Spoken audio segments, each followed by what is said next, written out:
आपसे मुकाबला के लिए वक्त आ रहा है नज़दीक। बीजेपी ने गजब चौतरफा घेराबंदी की है। देखिए क्या ब्यूटीफुल लिस्ट है उनकी, हर जाति के लोग आपको मिलेंगे, एक आध छोड़ दीजिए तो। अब इस लिस्ट को देखने के बाद आपके चेहरे पर इतनी उदासी क्यों दिख रही है मुझे? नहीं, बिल्कुल नहीं विजय जी। हमें तो मंद मंद मुस्कुराहट भी लग रही है और मुझे अच्छा भी लग रहा है कि जिस पीटीए की बात हम करते थे, जब ये भारतीय जनता पार्टी के प्रवक्ता आपके चैनल में बैठ के चिल्लाते थे कि ये जातियों में तोड़ दिया, जातियों में तोड़ दिया, आज वही भारतीय जनता चुन चुन के जातियों के नेताओं को बना के मंत्री बना रही है। लेकिन अफसोस ये है कि आज बचे हुए कुछ समय में जब बजट भी ऑल आउट हो चुका है, 6-7-8 महीने रह गए हैं, विभाग अभी नहीं पता है, तो ये सिर्फ जातियों के व्यक्ति को, एमएलए को बना के क्या करना चाहते हैं। ब्रजेश जी, इन 6 लोगों में 4 तो पर्पसफुल हैं, जिसमें समझ में आता है कि इनको क्यों बनाया गया है।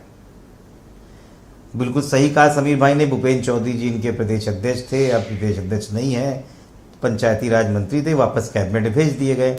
और एमएलसी भी थे, वो कोई चुनाव जीत के नहीं आते थे। अब कृष्णा पासवान बढ़िया सम्मानित हैं, पुरानी नेता हैं, लेकिन 2022 में जब वो चुनाव जीती तो चौथी बार चुनाव जीती थी, तो तभी बन जाना चाहिए था। नारी शक्ति वंदन की बात की तभी बन जाना चाहिए था, पासी समाज की थी तभी बन जाना चाहिए।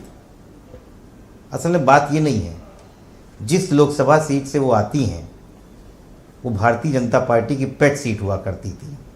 साध्वी निरंजन ज्योति जो कभी चुनाव ही नहीं हारती थी, इस बार वहाँ का पासी समाज पूरी तरीके से पलटी मार गया और वहाँ पे पिछड़ा, अति पिछड़ा, दलित सभी लोग समाजवादी पार्टी के साथ रह के गया और वहाँ के हमारे प्रदेश अध्यक्ष नरेश उत्तम पटेल जीत गए हैं और समाजवादी पार्टी वो जीत भारतीय जनता पार्टी से खींच के लेके आई है।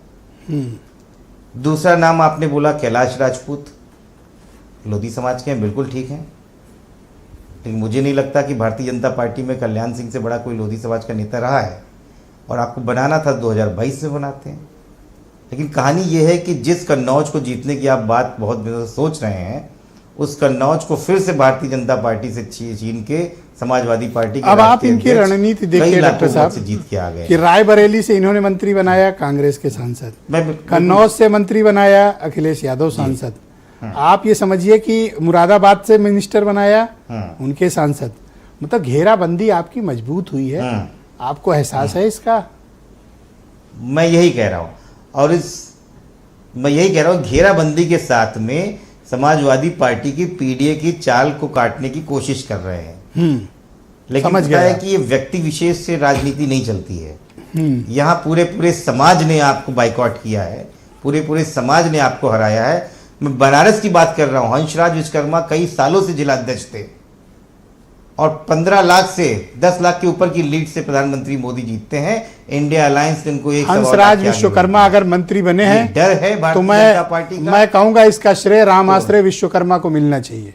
हंसराज को चाहिए कि राम आश्रय का माल्यार्पण करें।